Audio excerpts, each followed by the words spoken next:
Welcome to the Lounge Lizards podcast, presented by Fabrica 5. It's so good to have you here.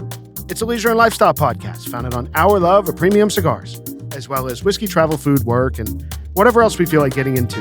My name is Gizmo. Tonight I'm joined by Rooster, Senator, Pagoda, Chef Ricky, Grinder, and Bam Bam, a full house of lizards. And our plan is to smoke a cigar, drink some tequila, talk about life, and of course, have some laughs. So take this as your 157th official invitation to join us and become a card-carrying lounge lizard. Plan to meet us here once a week. We're going to smoke a Cuban cigar tonight, share our thoughts on it, and give you our formal lizard rating. We discuss yet another limited Cohiba release. We share cigar recommendations for a new Cuban smoker, and a listener takes Rooster to task, all among a variety of other things for the next 2 hours. So sit back, get your favorite drink, light up a cigar, and enjoy as we pair Siete Leguas Tequila Blanco with the Quai d'Orsay number 52. A Robusto extra on the pod tonight from Cuba. It's the Quai d'Orsay number 52, and it's a 52 ring gauge cigar by 6 1/8 inches long. And boys, I put my nose in the box, and I know that a few of you did. Oh, yes. When we were taking these cigars out, it smelled like aromatic pipe tobacco. I mean, it's heavenly, right? Heavenly. Smells incredible. And these cigars look fantastic. They do. Very well constructed. Honestly, every QD I've ever had is what's a beautifully constructed cigar. Great quality. I've definitely seen varying wrapper quality in the 50s. I've seen some a little more rustic, dark, light, kind of like D4s, like maybe they run the Huge range. variation in the 50s. And Yeah. color. Huge, yes. Color. Coronas Claro, though, no. No. But 50, Agreed, yes. Yeah. 54, pretty consistent. But still, the quality of the construction is impeccable. All right, boys, let's cut this thing. See, we're getting on the cold draw on the wrapper. You sure I could cut now? Yes, go ahead, Ricky. Okay. Now's the time. Appreciate it. I just got my this cutter with the back. I love the cutter with the back. I love the cutter with the back. Yeah. Prevents the gizmo cut. It is the worst thing anyone's ever produced. Although that thing almost took off Gizmo's finger the other night. No, that wasn't the one with the back. That's why I had the problem. He was bleeding out at the lounge. We almost Yeah, had to I call put a my medic. hand- Oh, that's right. I put my hand All in my right, pocket. we need to discuss that, actually, because that's... It was Please, bad. Bam, explain to the listener where he kept his cutter. So he kept his cutter in his pocket. Let's just say this was after we recorded last week, Like and that I makes a had packed up difference. all my stuff and put it in my pockets. And It's actually a big problem, Senator. I'm glad. I totally forgot about this. No, I think it's awful. It's an awful habit to keep your cutters anywhere other than your proper case. And if you don't have a case, everyone must buy an adult cigar case. That's a must. I'm Adult. sorry, but even if it's in your pocket, you can't. I mean, how could you? You should never keep a cutter in your pocket. Well, that's I the other weird always thing. carry If it in it's my in your pocket. pocket, it should be closed. That's How did- also I don't know true. what happened. That's I reached also in my true. pocket to get my phone, and I put my ring finger on my left hand right into the blade of the cigar cutter, and my finger would not stop bleeding. Dude, I was upset for you, It was killing me. but also simultaneously, it was a colossal disappointment to see you do that. I failed you, Bam. I'm sorry. No, I was upset for you, and I hated what you did. I know it wasn't good. So yeah, for the listeners out even there. Gizmo cuts his own finger. Correct. It's true. Bam Bam had feelings of a father to a son in this scenario. I guess. Yes. Thank you, Papa. It's like you feel sorry, but you're mad. Can we get on to pressing matters? Let's do it. But what cutter was that? Because the quality seems to be pretty high. No, it was a plastic cutter. Holy This one. shit. Bam, for Your the third, timing is right on tonight, bro. for the third time, say it. On to more pressing matters. This is a beautiful cigar. I mean, it's wide open, the draw, and I'm getting a lot of banana.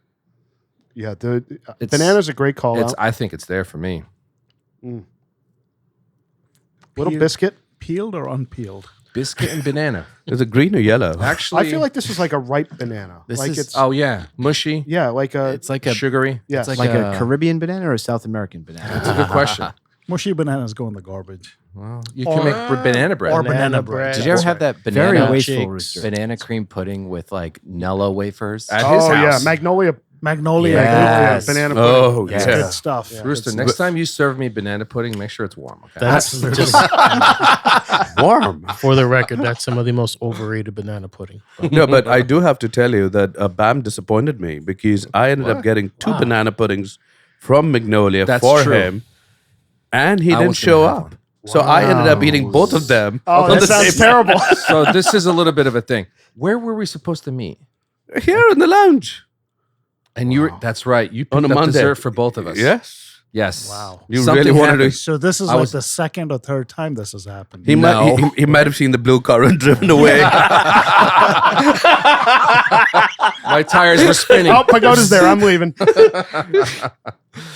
All right, boys, let's light this thing. The K. Dorsey number 52 from Cuba. Again, it's a 52 ring gauge Robusto Extra by 6 1/8 inches long. Feels like a Toro. It does. It's does. big. Yeah, weren't we talking about the other day in terms of certain ring gauges, how they seem so different? Like this 52 seems bigger than what I would think a 52 would be. You know what? I think the ones that we've been talking about, Pagoda, have been the New World ones that have a box press, even if it's a slight one. And I feel like they feel less significant in your hand, even than this 52 does in a traditional rounded shape. I have to say the aroma as I'm toasting is delicious. It's really something. Full on chimney mode. Yeah. I'll tell you, this Combustion's great. thing takes combustion's quite the insane. toast. I'm not there yet, boys. Mine lit pretty easily. Mine did too. Oh, yeah, that's off to a good start. You know when the room's quiet, it's good. Yes, very nice. This is delicious. The Wow. banana still comes through. Yeah. And the biscuit is there. I find this, and we'll talk about this in a minute, for being a recent release. Again, it's another, it feels very refined, Did you even on the light. But aren't all QDs refined and creamy and smooth? I find them to be. I think for me, I think the 50 I know is a favorite in this room. I don't love Sure. that cigar. You also don't like the 54. And I really don't like the 54 much either. The one that I love I in the wonder line, why.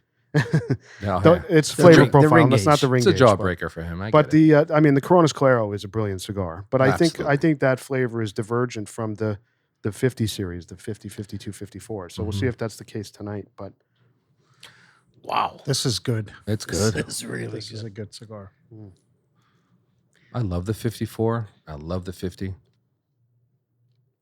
So the factory name on this cigar, boys, it's called the Lanzas, and it's a new Vitola unique to this cigar. There are no other Habano cigars in this exact size. The box code on this is SER November 23. So it's just coming up on a year of age. It's a provincial factory. See, these cigars come in boxes of 25, and they also come in a semi-Boit Nature box of 10 cigars. That's what we're smoking out of tonight. And this 10-count box was $340. So each of these cigars is $34.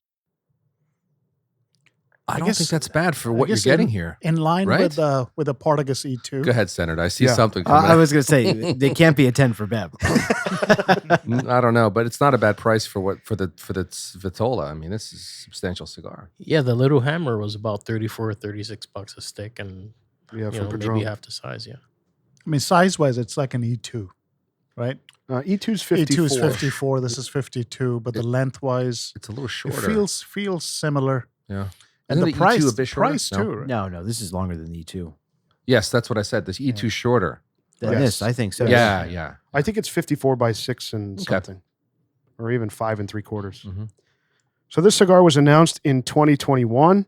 It was released in early 2023. And like I said, this box code is from November 2023. And this is certainly the newest release from K. Dorsey. And, you know, we've talked about this before. We see regional editions, limitadas, LCDH is constantly happening. Obviously, the age stuff, the age programs now. It is nice, again, to have a cigar in our hand that is a regular production cigar that most everyone out there can find, which is great. I just have to say, this cigar in your hand, I love this size. Yeah. I do too. Like I agree. this, you know, I feel like Booba always talks about like certain cigars you just put in your hand and he envisions himself in a blue pinstripe suit. Like we've got the full commentary on this. But this cigar, I really feel like fits in that category where after like an amazing day, you want to light up a really nice looking cigar that's substantial in your hand, but not too substantial. It just feels great. And I don't know, for some reason, it feels like it should be celebrating something. Yeah.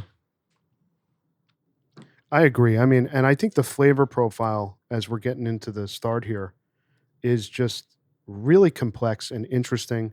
It's got that banana, if we were calling it that. It's got some biscuit. It's got a hint of citrus, Bam. I'm getting Yeah. a little bit of that there. Agreed. I was Orange gonna say rind, it for just the him, just so rind. you guys didn't give him shit. But yeah, We still will. Thank you. A little cedar, maybe it's some cedar. That's Yeah. called vicarious abuse. light chef. cedar. Yeah. Break out the champagne. We're ready. No, right off the bat, this cigar just delivered so much. I mean, it's incredible. What do you think, Grinder? I think I'm just comparing it to other QDs. It's more flavor, a little more oomph than like a lot of the others in the Marca. Firmly medium. Yeah, I'd say so. I mean, that was my first impression was me like, too. again, it was a lot more flavor than I was expecting. Because QDs kind of start off a little weak at first, Yeah, they're mild. and then they build. And this one is off to a wonderful start. Smell the burn line. You get like baking spice. Almost like sugary baking spice. Like Almost I'm not like getting a sweet cream type of thing. Yes. It's I'm not getting that, That like is a baking heavenly. spice on a H. Upmann. Sometimes you get a little bit too much spice in a way off the burn line. This is like sweet. Have you retroed yet? I have. It's fantastic. So I kind of get that similar sweet cream on the retro. The aroma's fantastic. To me, it almost feels like a larger version of the Coronas Claro Mm. with little less I citrus. was going to say the citrus is Oh, way yeah. more prominent. I Citrus think, is, there. yeah. Correct. And I wouldn't say the Coronas Claro has like a biscuity baking vibe to it. I say that's I agree. straight like summer citrus for me. Like a summer afternoon. When I think of that cigar, Yeah. I think of a summer afternoon with a beer or a nice light drink. Like a creamsicle. There's a little cream there. There's This some is like an orange creamsicle. Yeah. That's the thing. Like, there's a creaminess about like the mouthfeel, the smoke that you get in this cigar, where I feel like the Coronas Claro is just it's like a brighter, cleaner delivery. It's That's not as true. creamy as this cigar. Right. Although I can fit this in the summertime after breakfast. Sure. Lunch. for sure. Yeah. With breakfast. With Yeah. breakfast. I want to smoke this in front of a fireplace, like a big hearth. Yeah, I'm not getting fireplace with this No? stick. I'm getting my very first cigar in a long evening of cigars. This would be a start of an evening for me. Just like it's doing right now, to Yeah. piggyback on what you're saying, I think this is a tone setter cigar. Oh, like this is a cigar when you sit down, this sets the tone for the rest of your evening. Very well said. Or You on the know? terrace in Cuba with a cup of coffee. The That start of sounds the day amazing. at 9:30 in the morning. Yeah. Now we cooking.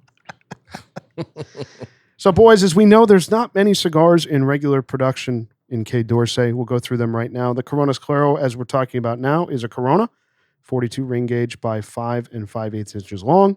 We reviewed that one. The number 50 is a D5 number 5, same size as the Partagas D5 number 5, Petite Robusto, 50 by 4 3/8 inches long.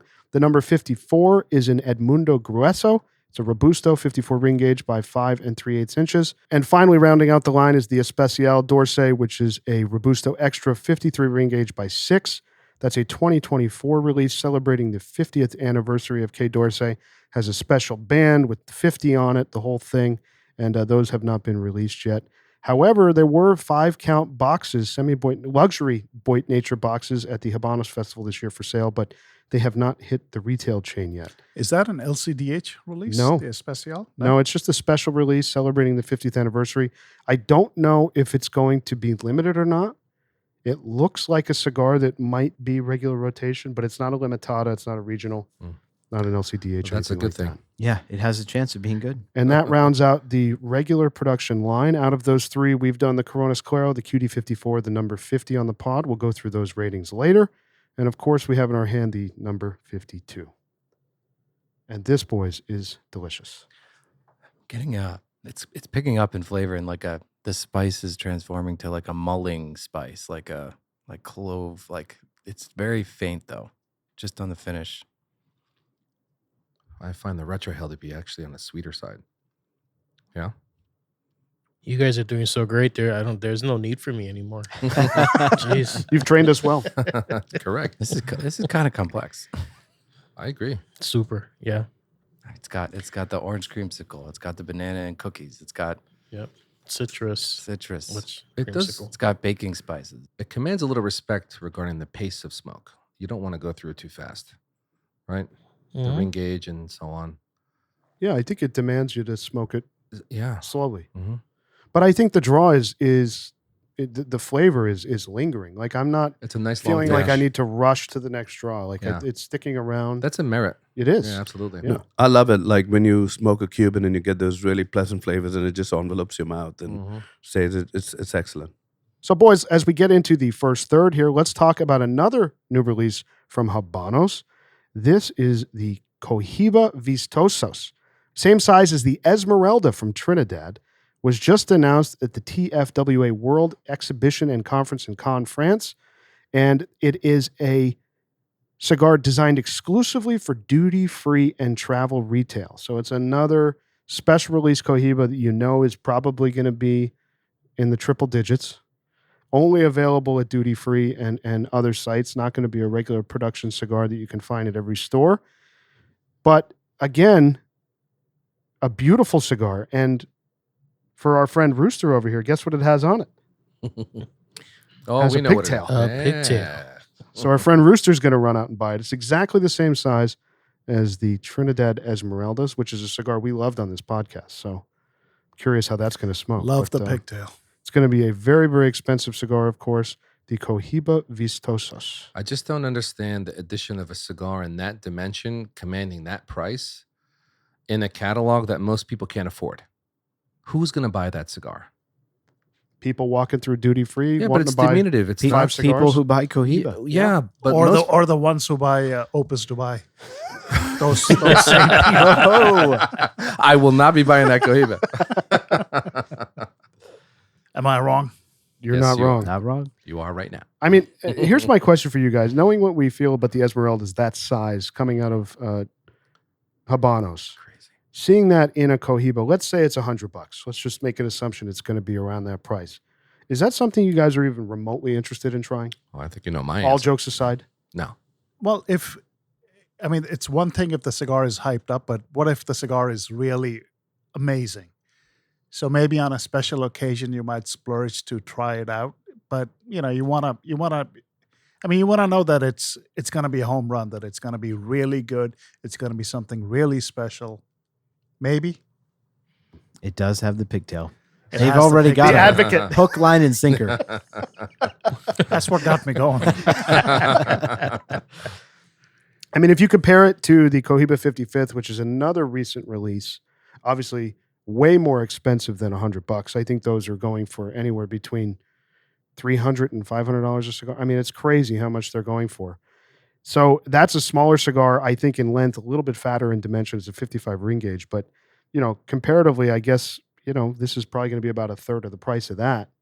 But still at $100, there's so many other cigars you can get multiples of for that dollar amount that it just doesn't make sense to me. Why even release something like this? But I guess they have to support their What's the packaging? duty-free. 10? Strange. I think it's coming in a pack of 10, yeah, like a travel humidor of 10 cigars, yeah. It's a nice presentation, but So that's going to be more than $100. it'll probably be at least $1,200, $1,500, I would say. At least. Probably more. Yeah. Yowza. I would think it's Yeah. more, especially if it's a travel humidor. Oh, It's going to be more. I tell you, after I'm done drawing on the cigar and I exhale and do my retrohale, I'm left with this lingering flavor of like a blondie, right? Like some kind of creamy, Absolutely. not heavy chocolate brownie, but a blondie usually made with like brown butter and white chocolate. I mean, I can't believe the flavor that this cigar is delivering. I think that's pretty spot on. Sheesh. That finish is pretty lingering and it's there.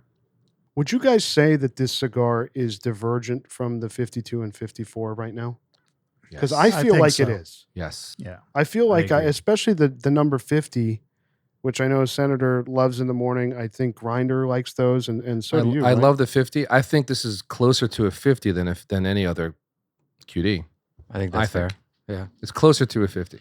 Yep. Because you get still some fruit in that 50 and cocoa or a little very light coffee cream I think type it's thing. 50 with some more oomph. Well, I think a it's little bit 50. more, It's has a more little sophisticated than the 50, I think. Yeah. I think the 50 is a little more linear than this. I think this has a little bit more going on. If I remember the last time I smoked a 50, which might have been when we reviewed it, I was left wanting more. And I think our ratings reflected that. Like, it wasn't a cigar I don't know. that delivered. I get a lot of satisfaction on that 50. I really do. No, I like the 52, but I do agree with Giz that is a more linear cigar than this. I think this is more complex than the QD50. But I will say, going back to something Rooster mentioned, it didn't register for me immediately, but the citrus is actually picked up for me as I'm smoking this. And now, like, this really aggressively feels like a hybrid between a Coronas Claro and a QD50. QD50, that's fair.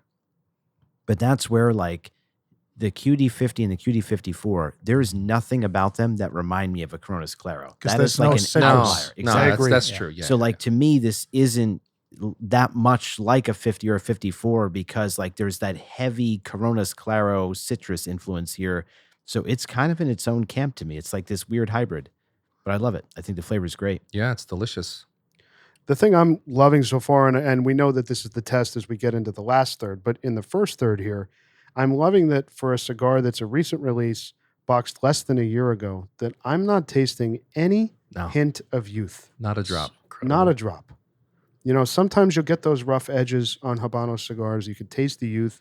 You know, we talk about previewing when even a cigar is giving us a little bit of those rough edges. We can see where it's going to go. But I think as this stands right now, it's very refined, very smooth delivery on all of those flavor notes we're talking about. Like, it's like packaged up with a bow on it, just ready to be smoked today. I agree. It's so creamy that if you told me this had a few years of age on it, I would believe you. I don't think the QD50, the 54, or the Coronas Claro, young, you do taste some youth. The flavor is so delicious that you're easily able to overlook it, but you know it's young when it's a young cigar. You would never guess smoking this blind. Oh, yeah. The other thing we have to compliment too on this cigar, and I think the ring gauge, you know, is what's providing this for us, but we have 7 cigars lit out of the same box in this room, and everyone's having a very similar positive experience. But you know, look at all the ash lengths here, and everything's really structural and it's retaining its shape. There's a lot of good quality there. 7 for 7 out of a box of Habano cigars in this room that's a merit. Absolutely. That's a merit. And on the construction, I mean, I really think this is one of the nicest looking Cuban cigars I've seen in a long time. Yeah. But I think all the QDs are just beautiful and elegant, that subtle brown. I know you noted some color variations in the 50. I didn't really notice. I've got to look at that, but they're all beautiful cigars. Can't wait to see what the pairing's gonna.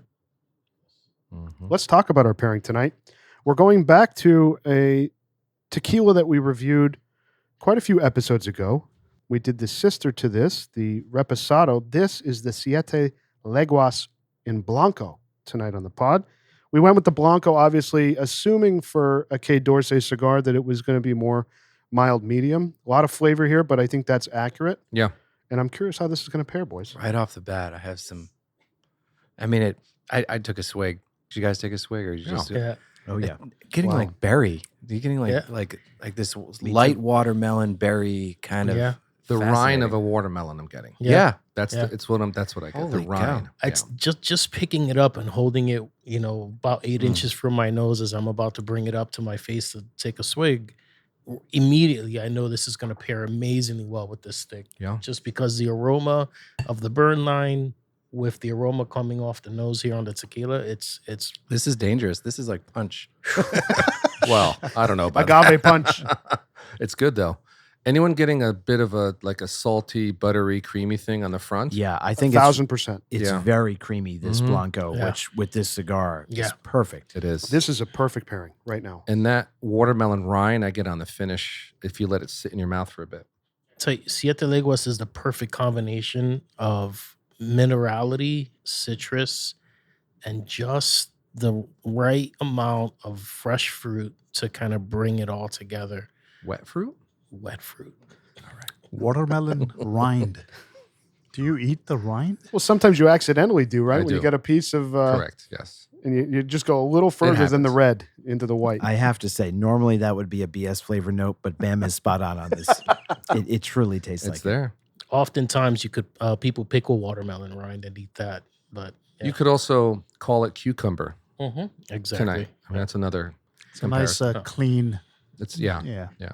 And because of that, this makes a great cucumber jalapeno margarita. If you Oh, use this I've never had that. tequila, come to the restaurant I someday. can't wait. I can't wait. Why don't we bring the margarita here? Even better. Now you're thinking. Yeah. We can.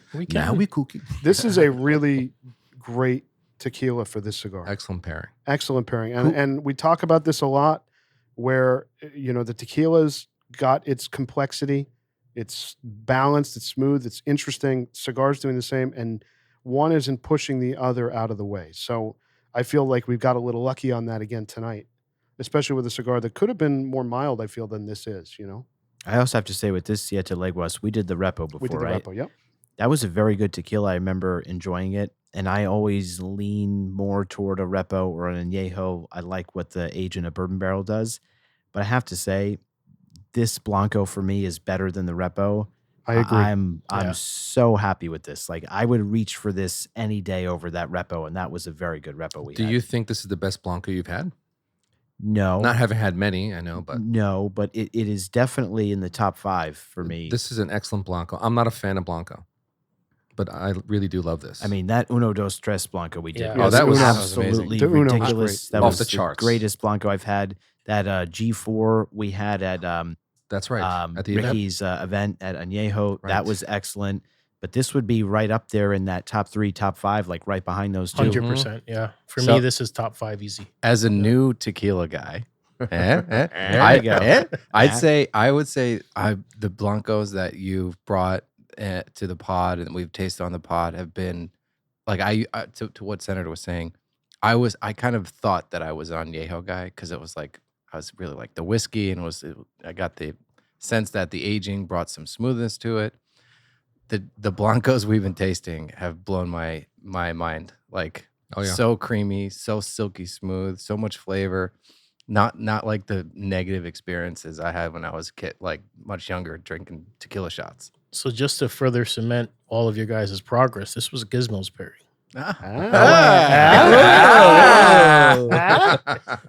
A long way from Don Julio. Oh, that's true. Well, so I have a question for the group here, and it pairs back to something that we talked about with cigars, and specifically we reference Steve Saka's comments a lot about a new smoker or someone getting into the journey runs straight to the brick wall Mhm. of strength and flavor and oomph and starts working their way back.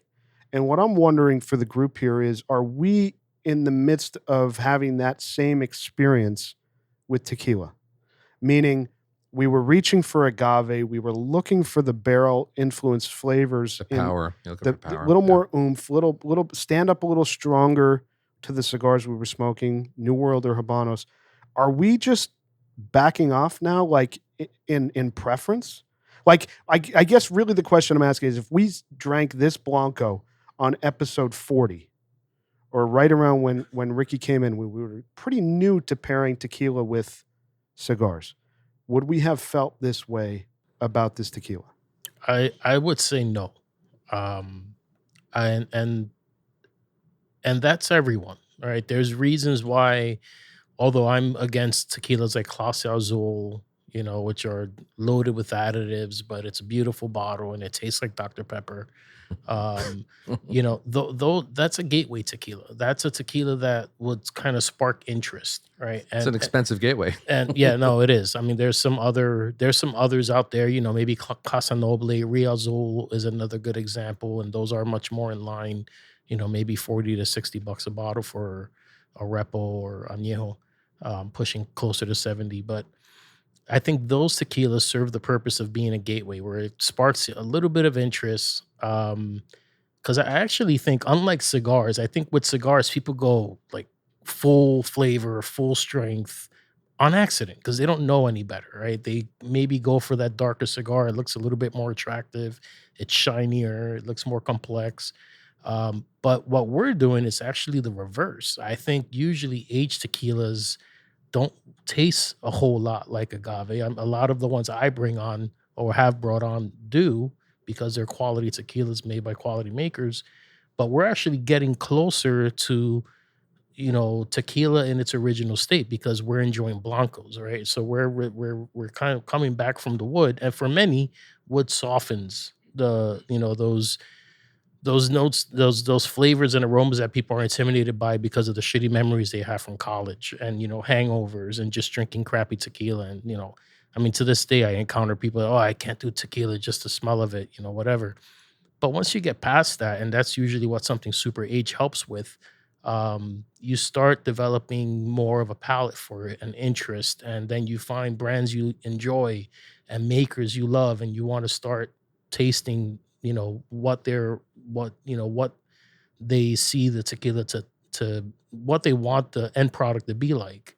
Because I think they all age out of creating revenue, creating another SKU. But I think for many of them, the baby is the Blanco, right? Because that's the truest form or the expression of the agave they're dealing with.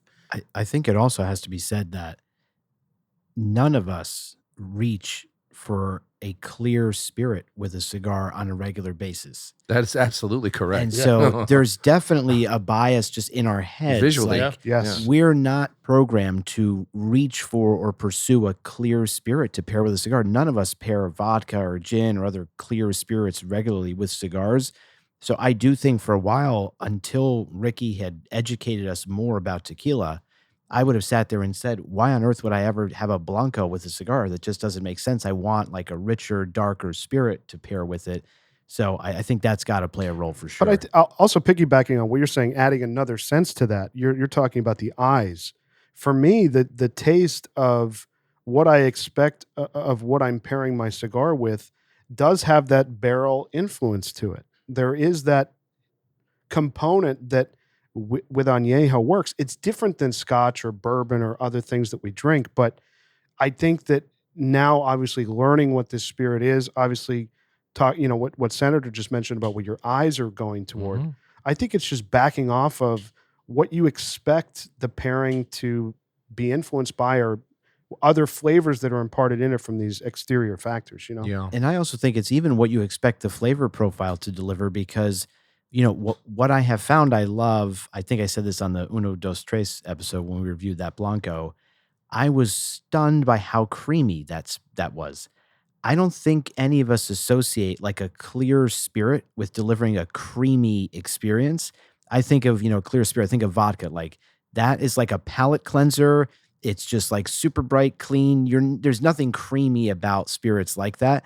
And it's been a shock to find, and I think with a creamy cigar, that Blanco tequilas can deliver that. And I hadn't known that until trying a lot of the stuff that Ricky's brought on. So I think even the flavor profile, we don't associate a clear spirit with being able to deliver a creamy, kind of full, rich experience. Senator, I think it begs the question to the group. What do you think would pair, like, how would we pair vodka or gin in any? It'd have to be mixed in something. I mean, I couldn't drink it with a cigar. It's just not possible. I mean, I've had martinis with cigars, but it's not something that. So you're But that's pairing still mixed. olive juice. still No, mixed. I do it with a twist. I don't do any olives. There's vermouth. Yeah. I can kind of see gin, maybe with like the juniper, floral. Gin's going to be super complex because there's a lot of different Yeah. floral aromatics I wouldn't there. smoke many cigars with that. Maybe just a few. I think a citrus think about that. forward cigar I might think work it with might a work gin. with I a don't Cuban, think we'd be maybe. allowed to record an episode with gin. This room would be going crazy. Shit would get real. I want to just comment on your note earlier. I don't think there's a parallel in the pursuit of strong cigars when you first pick up the habit to the strong spirits. I think it's a little different. There's so many variations in the drink that you can pursue. I guess I'm just trying to reconcile what I'm sensing in this room over a serious period of time. I mean, Ricky first came on and joined us, I think, on episode 42, right? Mm-hmm. We're recording episode 155 right now. So we're talking over 2 years ago, 2.5 years ago, he first came on and really kind of threw us into this, artisan type of agave distillates, right? We were drinking We were drinking Don Julio, and crying out loud. yeah, with ice is pagoda. Well, with a lot of you us. I don't think we were drinking a lot of tequila until more fairly recently. Oh, though, we were right? pounding No, Don I- Julio. like a Some year. of us were. I mean, We me, were. and- me and- Giz me and was Puba- buying gallons of Don Oh, Julio yeah. 1942. I don't know what you're talking about. I bought a lot. But that's what I'm saying. Even before that, when Gizmo was the I will not drink tequila, like Puba and I would usually have Don Julio Añejo together and enjoyed that. And then I literally had to force Gizmo It's true. to take a sip of Don Julio. He kept telling, I'm not trying it. I don't like tequila. And I'm like, just take one sip. And So- to Ricky's point about the gateway, that's Yeah. what it took. He dropped the Belvini 12. I remember. You were drinking the Belvini 12 that day. I put it down for the Or you tequila. put it down for the tequila.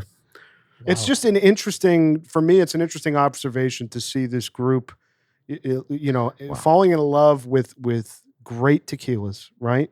That we're talking about, focusing most heavily at the beginning on añejos, now backing off to repos, and now we've done a few blancos that we're falling in love with. It's an interesting journey that we're going on now with tequila we went on with cigars, and I'm glad that the listener is able to kind of see us going through this because it's really like a learning process, like in the flesh here. What I find more interesting is the discovery of how incredible the clean tequilas are. And when you go back to having that Don Julio, like we did that one night, honestly, it was like drinking gasoline. Yeah, it's different. It was terrible. You evolve. Chef Ricky, question for you. So when you smell tequilas, right? Like, and you say, "Oh, that's a tequila smell." Is that agave really coming out pronounced? Yeah, Because so, it's not in this at all. so It's it's zero. It's usually agave, though. I think the tequila that most people associate that flavor or that aroma with. Yeah, correct. Unfortunately, is Jose Cuervo Gold because that's what everyone drank in so college, right? Don't say But- it out loud again, please. But the difference there is that it's that's very little agave. Less than 50% of what's in that bottle is actually agave distillate. Over 49% of it is additives. So I think what you're getting on that nose that kind of makes people want to Earl all the time is caramel flavoring, glycerin, like all these things just kind of, and I think all those additives kind of exaggerate the aroma or highlight the negatives of the aroma, if you will. And it creates a super unpleasant experience. I mean, I'm sure at some point everyone in this room, just No. There's by the way, what's really interesting is memories and smell. They go together. yeah.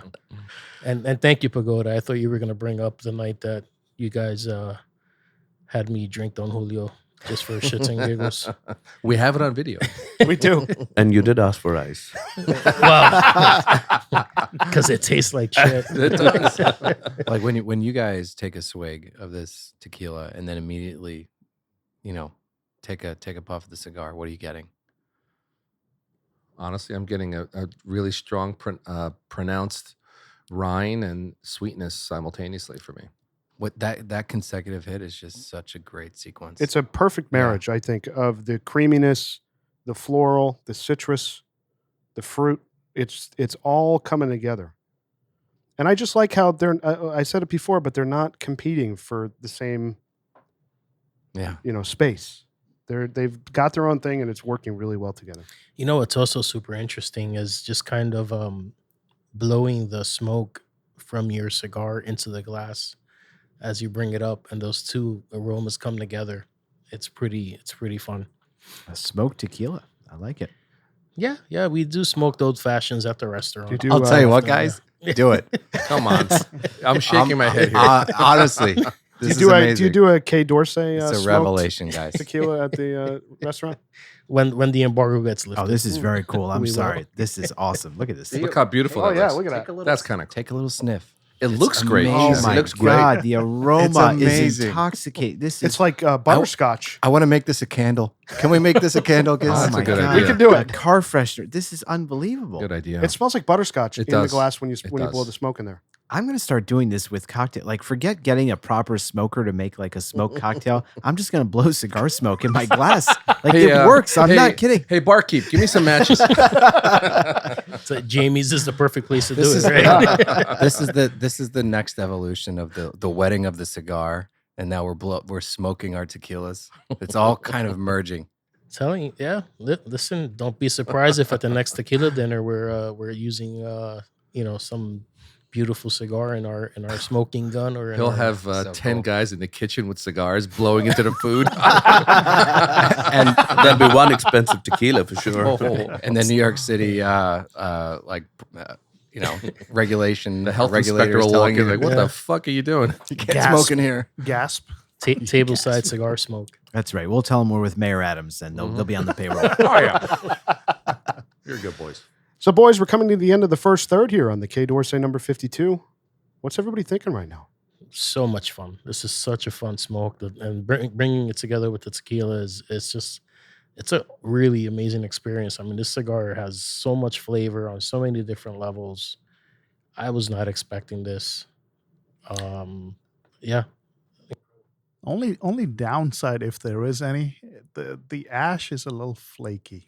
It's starting For me. now. It's starting now. For me, the first third, I had a great ash. It looks like it's starting to form again, but Not having that experience yet. Yeah, me I neither. had that a little, but luckily with this, it's been minimal, Yeah. so it hasn't really annoyed me like some cigars I've mentioned before. But it's there. All you have to do is take a scan of the room. I don't. See Everybody it. has to look at this. Gizmo's ready to rate the cigar. I He's am. almost done. Oh. I was going to say, so Jesus. I am blowing through this faster than I normally do. I'm normally not the one who smokes Correct. fast in the room. It's normally Grinder when he's excited and Bam Bam always. But for me, I'm really just loving every single moment of this. It's excellent. I might have to light a second one. Yeah, it's excellent. Hard to stop. All right, boys, let's go to a listener email. This one comes from Lizard Ryan. He says, "Hi, Lizards. I love the pod. There's not a lot of enjoyable cigar-related content, so bravo to you all. One thought/suggestion. You are all so persuasive in arguing for and against the products you review." He says, in quotes, he puts, "I'm looking at you, Senator, that I fear it drives high correlation in your ratings. Wow. Sure, folks will deviate slightly, but rarely more than a point or two. I wonder if you've had an independent blind rating prior to the show, where possible, and compared at the end the joint rating versus the blind rating, what we would learn. Wow. I think Anyway, keep up that's, the good work. You have my listening ear, Lizard Ryan." I mean, I don't, as Puba would say, I resent the implication, but it would be a good thought true. experiment, you know? Yeah. It would, but I'll just say this. I don't think it would yield anything that much different. And I go back to a recent episode where we had a listener write us asking about our like recent or daily rotations. Mhm. And I think it was pretty clear and probably a little surprising.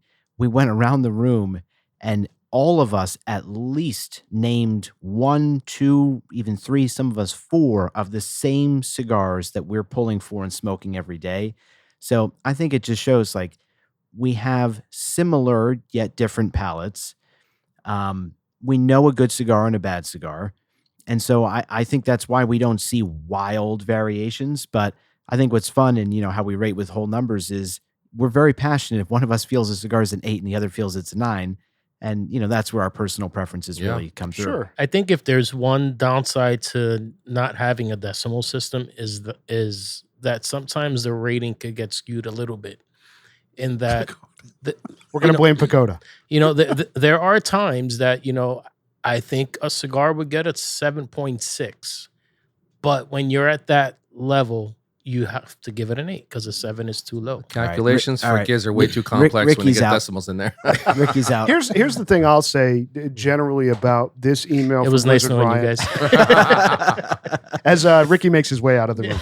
No, I think the thing that I feel in the room, ball busting aside, the conversation, as intense as it gets sometimes about ratings or anything else we discuss, I personally, and I would hope that everybody in the room individually feels complete freedom to rate the cigar or the spirit that we're pairing it with Of course.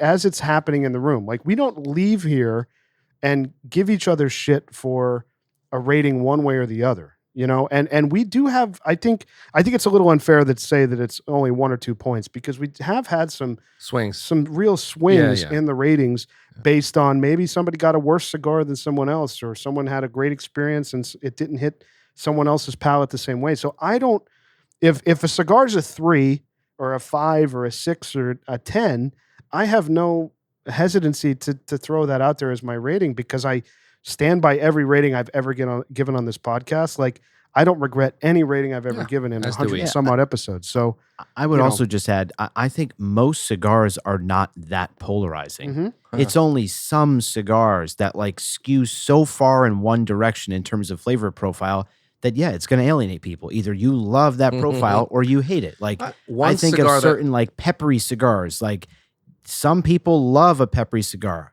I'm not one of them. I know that for someone, a really peppery cigar can be a 9. I'm probably going to give it a 6, maybe even a 5. So like, I think, we talk about our different palates, like Grinder and Rooster, like they're sitting to my right. Their flavor profile is very different in terms of what they pursue. So like if we reviewed a Padron 90th, there's no chance that Grinder is going to be within 2 points even probably of Rooster, who like loves a in-your-face, really full-bodied stick. It's a 10. And there you go. A 10. I mean, A 10. To echo Senator's sentiment, I also think, we smoke a lot of cigars and we smoke a lot of cigars together. And one of the things that I've noticed is as you surround yourself with other cigar smokers and you go to PCA and you meet all of these people in the industry, we're all smoking the same stuff for a reason, probably. Yep. Because it's all really good. And I think the more cigars you taste and the more you're smoking, especially around people, you kind of all merge, because that taste profile, you can discern good from bad, and there's slight nuances, but they're very minor. Like they're not significant swings as it might suggest. And I think it's an interesting observation.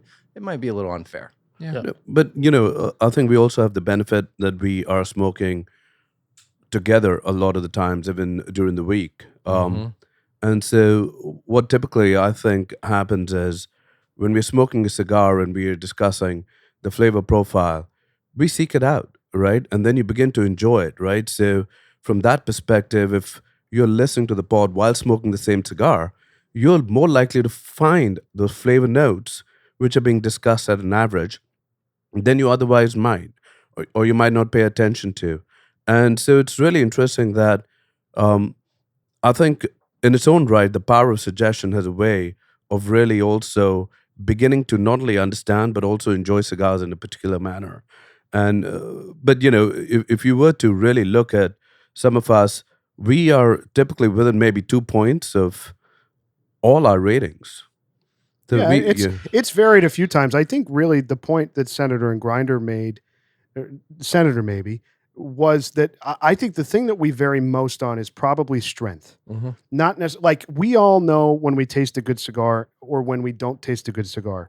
I think what skews is either a strength preference, or if someone is super sensitive to the price of that cigar. I've also noticed when price factors in, that of course that might change someone's rating in this room. But to do what he suggests here, which is interesting, to do an independent blind rating prior to the show, which I'm assuming he's saying that we each smoke a cigar independently wherever we smoke. And the thing that I like about what we do together in the room, forgetting the potential influence that we have on each other, which I just don't think exists from a rating standpoint, is that when we're all sitting in the same room, all of the conditions surrounding us are the same. So if I'm at home in my garage and Pagoda's on his deck and Senator's in his garage and Bam's at his lounge and Rooster and espionage and Rooster and Grinder and Ricky smoke in their car, that's 4, 5, 6, 7 different completely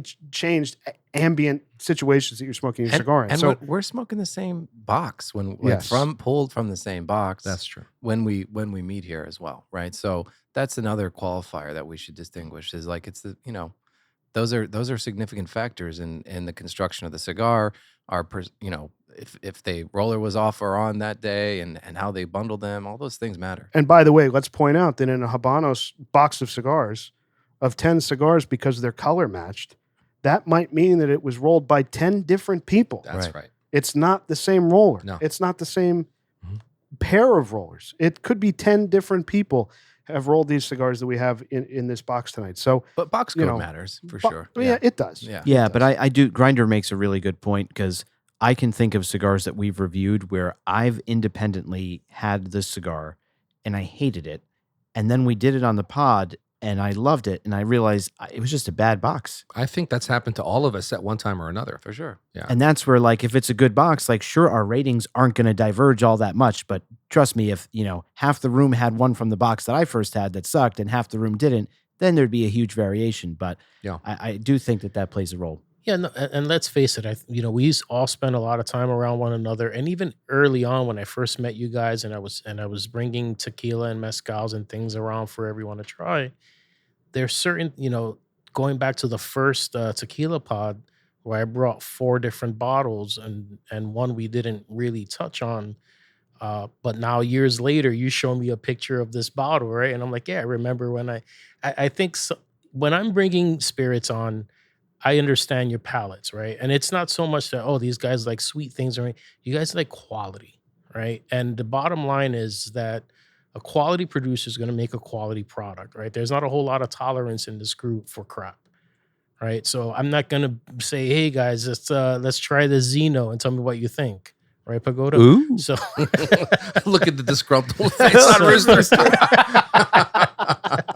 You just That was insulted very his favorite citrusy. cigar. So I'm always cognizant of what I'm bringing on, what people are going to gravitate towards, and I even gave you guys fair warning when giving you that bottle. I was able to appreciate it because of where I was in my journey and understanding what went into it. But at the end of the day, it was so early in your guys' journey, and it was a very hot spirit. And it's very, to your point earlier, if you would never go for a clear spirit with a cigar, it's tough to get, that's not a gateway tequila. That's an advanced tequila. So I think generally speaking, Giz, you do a great job in sourcing what we're smoking. We're not on here smoking Rocky Patels and We have one Thank coming you. up. Easy. We have one coming up. Actually, it might be next week. So we're Yeah, but you mentioned the word a quality product. The quality product doesn't necessarily equate to the price point. I mean, we have smoked many a sub $10 cigar that have rated very high, and we have scored very expensive cigars that have gotten very low ratings. We had a $30 Blanco a couple of weeks ago that we all loved on the pod. And you I know? think Yeah. I think that example is very telling though, because if we're all looking at a $13 cigar and saying this is actually phenomenal, it's probably fucking phenomenal, Yeah. right? And we're all kind of in, Forget we have- $13 of $8 cigar. Yeah, sure. right. And we all have different $6. preferences, but they're they're marginal from one another. And I think the other thing to point out to Lizard Ryan here is we did do a blind cigar very early on. We did. I think it was episode 9. Yeah, We took the That was bands the off. Avo? it was It not was the great. Avo. It was a grinder special. But same thing, with or without the band on it. I mean, the ratings were not divergent. It's not like we're influenced by the band or the maker. I mean, one of my favorite things is when we get a high priced cigar and it doesn't perform well and we eviscerate it. We've now saved the listeners money. Don't go out and buy this. It's not a good cigar. That's or right. the opposite of that, when we find a low dollar cigar, like the guys are talking about here, and we rate it very highly, it's like now we've found the value that a listener can go out and purchase that cigar and smoke it like we do every day. Right. So I don't know. It's like I feel very confident, I guess is what I'm saying, in our process and in the dynamic of the group here, that I know that if Bam rates this cigar a 6 tonight and I rate it a 9 or a 10 or whatever it's going to be, that He it's better accurate. explain himself. It's accurate. And we can yell at him, but he's going to stand by his rating. And I feel like that about everybody in the room. So Correct. that's our thought there. And thank you to Lizard Ryan for reaching out. We bust each other's balls on so many different levels. Ratings is the least of the You don't priority. There's no one shy in this room. Yeah. All right, boys, another Lizard email here. This one is from Lizard Garifo. If you remember, he wrote us earlier in the year, and he was talking about smoking his cigars in the garage. And remember, he wrote, I tried it for the first time, but his wife was less than thrilled with the lingering smell the next day, etc. And he was looking for tips or tricks. We wrote it all out, and we gave him our advice. And Lizard Garifo replied to us this week, and he wrote, "Oh boy, he got divorced." you remember. First off, Rooster, I have to say, quote, get a new wife. You might want to tread carefully with that advice. If I followed your suggestion, I think I'd be smoking alone in the doghouse. But hey, I appreciate the creativity. On a more practical note, I solved the cigar smell issue with a 14-inch wall-mounted shutter exhaust fan that automatically handles temperature and humidity. That's pretty cool. That's cool. It runs on a timer, and now the garage smells fresh the next day. No new wife is needed. And here's the best part. Now my wife is smoking cigars with me. No way. Wow. What? Yes. Wow. That is wow. Wow. Rooster, what do you have to say to for yourself? So I saved his marriage, Yeah. and he gets to smoke in his garage. You can send him the invoice for the therapy session. Oh, man. He says, even my 19-year-old son has joined in. So instead of losing a wife, I gained some smoking buddies. It's a win all around. I'm very sorry to say it, Rooster. That's incredible. That's incredible. I love it. He's got his own lounge going I'm now. envious of him. He's got his own lounge Oh, yeah. members at his Yeah. lounge. I mean, how many of you would want your wives to smoke a cigar? That is not what I was expecting him to say. That's true. How don't. could you say such a thing, Rooster? Horrible. You're such a man. That's the stuff our dreams are made of. I mean, the cigar is like when Well, you're he smoking was a born in the cigar. 30s. That's I mean, true. it's That's no old surprise. school. Old school. Exactly. When you're smoking a cigar, you kind of want to be with your friends or by yourself. I mean, it's if your wife smokes with you, it's fine. That's a It's bonus. it's It's a bonus. bit of a For bonus. my wife listening, my wife's my friend. Correct. I'll have a separate tower for my wife. Yeah. Oh, yeah. I would love to see her reaching into your tower. All the flavored smokes, vanilla, plastic That's tips. it. All those Tatianas. Xenos. Hey, Rooster, Xenos. can I later. have this Vegas Robania, please? Classico. You won't like it, honey. That's And, for a sophisticated palate. Lizard Garifo finishes. By the way, I've been loving the podcast's reviews of all the great tequilas, many of which I have been enjoying for years. Thanks for the laughs and the awesome content. Cheers, Lizard Garifo. Another great email from Nice him. email. Yeah, that's awesome. I mean, we talked about that, and he achieved it. I don't know how he found a fan that deals with temperature and humidity as well. That's pretty cool. But you just need to put an exhaust situation in. I did that in my garage, and I don't have any problem. My wife will come in and chat with me. She doesn't complain about her hair or anything else like we would in other situations. So it works out quite well. So that's a good move for him, and seems like it's working out well in the household there. Do we know where Lizard Garifo is from? I don't know that. It's always cool to see Clearly, where. Yeah, that's true. Clearly not Canada. Not Canada. No. I'll say one of my favorite cigars that I've smoked, maybe in the last 3 years. It was sitting on the porch. I went to smoke a cigar. My wife's like, "Can I sit with you?" And I'm like, "Sure, come on." She sat next to me. She opened her laptop. We started watching something on Netflix. Just look at Rooster's face. Those eyebrows. Go on, Ricky. Go on. Rooster. Go I know on. you put on this tough macho facade here, but when I remember smoking a cigar with you, and your wife sat out on the deck with us. Oh, He's I a don't, teddy I don't bear mind inside. if she sits there. She's not smoking a cigar. With me. You're right. I don't mind if she sits there. to echo your sentiment, I've had some really great cigars with my wife. Hanging out on a deck and just relaxing. It's nice. Yeah, and she wasn't smoking, but she Right. didn't mind that I was smoking next to her, and we were both under a blanket because it was Ricky, my pretty wife chilly. allows me to smoke inside the house once in a while. That's pretty amazing. That's an achievement. Yeah. I've actually She's a achieved. keeper. I've Oh, yeah. achieved not the same level as what Rooster's talking about, but sometimes when the wife and I are on a road trip, she'll let me smoke in the car With while her? she's with me, Wow. Yeah. and it's like the greatest thing. She's That's like, "Are you going to amazing. light a cigar?" And I'm like, "What?" Dude, you're like She's like, "Oh, please go ahead." She's in You're- tears the Yeah. entire drive. No, she's All that totally smoke cool, in the man. car. Yeah, but guess my windows are closed. Oh yeah, see, I crack my windows. Yeah, You're a step away from the living room. I know. I think you I'm are. getting close, man. Oh, yeah.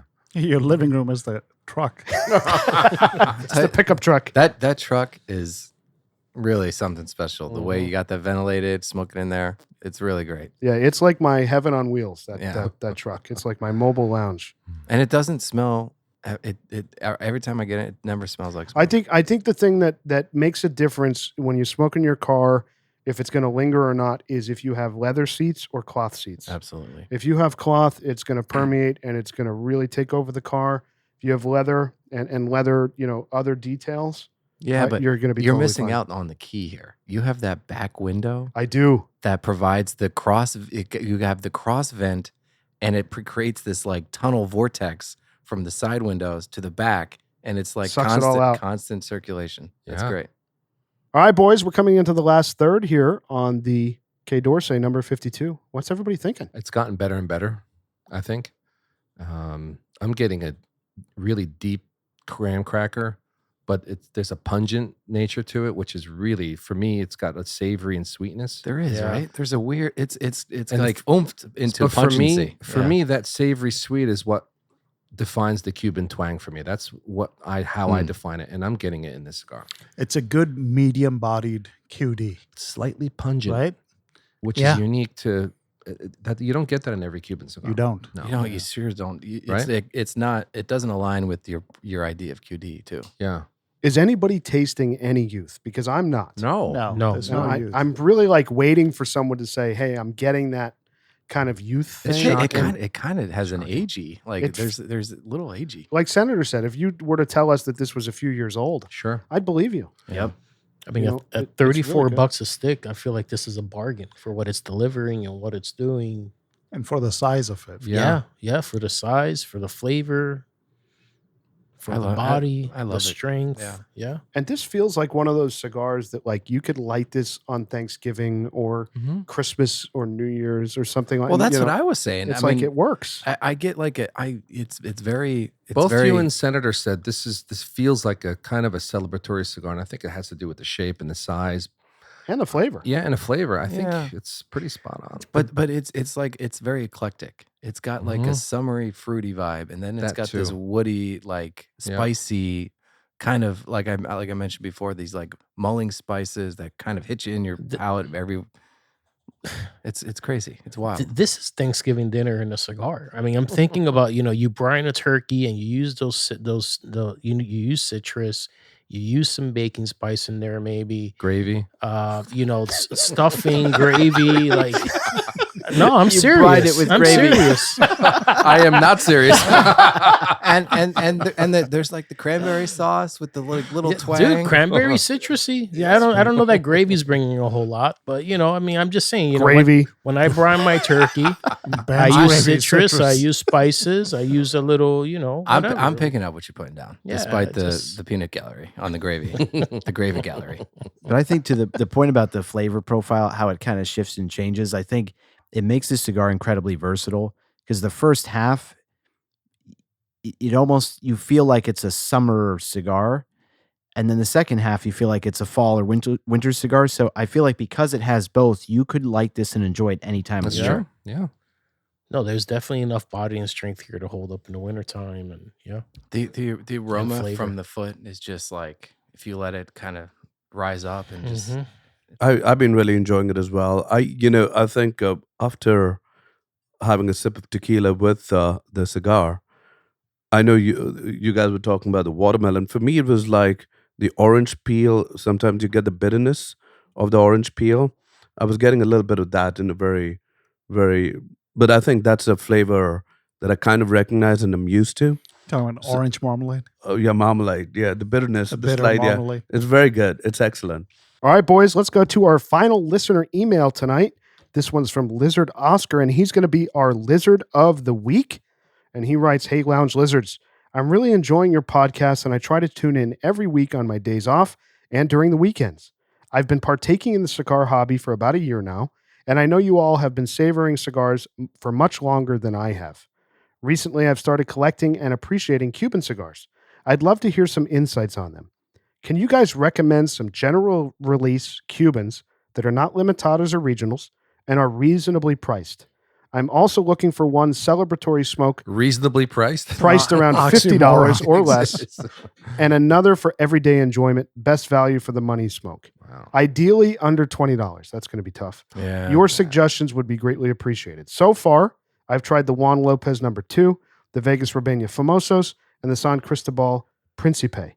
Oh, I've that's also excellent. bought the Hoyo Epicure No. 3 based on your podcast review, and I have some H. Upman half Coronas. The Mhm. Juan Lopez number Very 2 has nice. been my favorite so far, but I haven't tried many other Cubans. What are some of the pitfalls and mistakes to avoid when getting into the world of Cuban cigars besides steering clear of counterfeit products? That's a big that's question. There's a lot of questions. That's a in there. well-packaged question. So let's start Yeah. with this. yeah. I'll break them down. We're giving this listener of the week. We have to do all this work. Yeah. It's like 5 questions in one. But we have, honestly, we've answered all these questions in the past. This is like the dating game. Yeah. It is. But it's okay. All right, boys. So he says, can you recommend some general release Cubans that are not limitados or regionals Under and 20 are bucks. reasonably priced No, under that's- 20? I think that's going to be tough. Under Yeah. 20 is going to be How difficult. about make it under 30, and I would try the Juan Lopez number 1. Correct. You'll try like that. you will like that better than the number 2. Yeah, I would Yeah. try the Monte Cristo Media Corona. I think is That's- that the Media Corona? That The little little guy. one? The That's- little one? Yeah. Yeah, that's Yeah, correct. that's a good small steak. Mhm. The Partagas D6 Yeah. is And also the D4. D4. We Well, can't- the D4 is Is it yeah, under- It's under 30. Oh, Yeah, it's definitely. I- I, Under think, 30. I think the It's like regular 24 $. the regular Yeah. production cigars that we mentioned before on a previous, our more recent podcast, those kind of regular rotation cigars are, there's ample, opportunity for pickings and Schwa that. Supreme, Yeah. The RAS. Ras. Yeah. Ramon for sure. Ionis specially Yeah. selected. Yeah. Any of those robustos. Yeah. Any of the Cuban Yeah. Robustos that are not Cohiba, Yeah. that are regular production, You should find those for under 30 bucks. You can get them under 30. Under Yeah. 20, you're going to be forced. The one I'm thinking of that we rated fairly well is the Rafael Gonzalez Corona Oh, de that's Lonsdale. right. That was good. That was a Yeah. good cigar. Yeah. The Hoyo Epi 3, unfortunately, is priced a little higher than Mhm. he's asking for here, but he already purchased that. But that's a great recommendation. La Gloria Turquinos. The Turquinos was the other one I was going to say. I think that's What's- 28-ish. Yes, that's right. But What's that's the- a great cigar. What's the budget cigar that Bam likes? I haven't had it. I don't know. Cuban? Yeah, it's a budget Cuban. It was a torpedo, I think. I don't think the others love it as much as you did. La Punta. The poor La Does it- Ranga the Langa. Does it start with a Q or K? Not the Quinteros? It might- No. No, they don't have. Vigueros? They don't have torpedoes. Oh, yeah. The Vigueros. That was awesome. No, not the Regueros. The Opus Dubai. Yeah. I'm trying to think of what you're talking about. I think any of the good Coronas, like, because it's correlated to the amount of tobacco too, right? I think maybe the Bolivar Royal Coronas. That's a great That's one. a good one. Yeah. That's an excellent one. Try that. That's exactly what I was thinking. The other one I'm thinking of too would be the Punch Short to Punch, Yes. Yeah. which I think is probably in the But the 20 punch to 22. you can get Punch, that under punch, under yeah. 30 bucks. That short to punch though, it's impossible to find that. Yeah. That does not come up anymore. Also, for budget friendly, actually under 20, like a Super Partagas or any of those other like Partagas smaller, short Partagas. I Mhm. mean, this is bigger than the short. This is like double the size, basically. for under 20. Yeah. Yeah. Oh, yeah. Yeah, Really? it's a I- reasonable oh, yeah. price I cigar. For smoke a me, lot they're of just a those. good morning cigar. Yeah, yeah. I Yeah. smoke a lot of those in the wintertime because I do a lot of outdoor smoking. You like, do. and like that's a lifesaver when your like fingers are freezing. Like try. Correct. No, but he could just opt for the Fabrica 5. Of course. Yeah. Those are really Yeah, good to get the absolutely. Cuban kind But of flavor profile. That's Yeah. right. As far as budget Budget, yeah. Cuban Yeah. tasting cigars, Fabrica Mhm. 5 is definitely Yeah. a great option. Yeah. The other one I'm thinking of too, the sister to this, the Coronas Calero, though they don't come up very often, they're in that $20 range, $22. Yeah, but they don't also You don't don't ever see them come a up. lot, but when they do, that's a cigar that would be in the Chef has an epiphany. What? It was the Cohiba. I remember you enjoying was a Cohiba Divinos. Yeah. Yes. Nice cigar. That's a Petite Perfecto. Yeah. We have not reviewed that. We've only done one Cohiba. We have another one coming up The soon. thing is, if you're pursuing a certain price point in Cubans, you're going to get a very small diminutive Vitola. You may not get the satisfaction that you want. Just spend a little bit more money and pursue the D4s and That's the right. RAS. Yeah, that's a fair Schwa. point. You're gonna get much more satisfaction. There's one other that we haven't mentioned. I'm surprised, especially Rooster hasn't mentioned it. Hold on, let's try to guess this. One of Rooster's favorites. Oh, he said the Punch. Nope. The Por Laranaga. the Petit Petit Corona. Corona. That's an outstanding cigar. That is definitely a Delicious. sub $20 cigar that for sure in regular production. Is it really? I think Yes. it's just over $20. No. Really? No, it's that's less. a little Petit Corona. Yeah, Yeah. it's definitely You under get- 20. Yeah, That's you delicious. can get a 50 cab for in the mid 7s. Yeah, that's a definite buy. if That's you a can great find price, it. $14. Yeah. I think his other question, what would you use as a celebratory cigar? We're coming up on the holidays. What do you guys think? $50 or less? Nothing for 50 and less. He's looking around $50 for a celebratory cigar. What So, we're what- smoking right now. Yeah, I think yeah, this works for sure. I agree. I can't not think of like celebrating without Davidoff, in my opinion. I don't disagree. And for me, that is like I always smoke more Davidoffs around, November, December during the holidays, and then I stick to it during those months. Well, even the Padrones, like the Padron 80th or the Padron, the 50 year, 100%. Yeah. There were- the Hammer. We Yeah. were talking earlier, the 702. I have so many memories celebrating with 702. That was like my special cigar, and of course, the little Hammer. I can't. Right. On Cuban cigars around that $50 price point, there's a couple that I want to throw out there. And I've seen one specifically coming down in price a little bit. You can get Cohiba Robustos for right around $50 right now at some retailers online. That is a great celebratory cigar. I love I'm that cigar. sorry, I completely disagree. Really? Reason I say that, I think that the Cohiba Robusto Young is not at all worth smoking. I think that cigar needs several does time. years of age. With age, they're excellent. But I've had young Coros. I did not enjoy them at See, all. Bam and I had a Coro when we were in Cuba. It was good. that was fresh and it was amazing. Really? It was Yes. so good. Recently. Very good. The other one I Yeah. think of too is the Partagas E2. Oh, for sure. That's talk that's about a just- celebratory chimney cigar. 100%. The Partagas E2, you got to get some That of those. flavor profile is unmatched. Glad to hear Gizmo say that. Yeah, me too. I knew you were going to say that. The other one I think too that we reviewed recently that you can get around $50, I would think is a single, a little less in the box, would be the Punch Double Corona.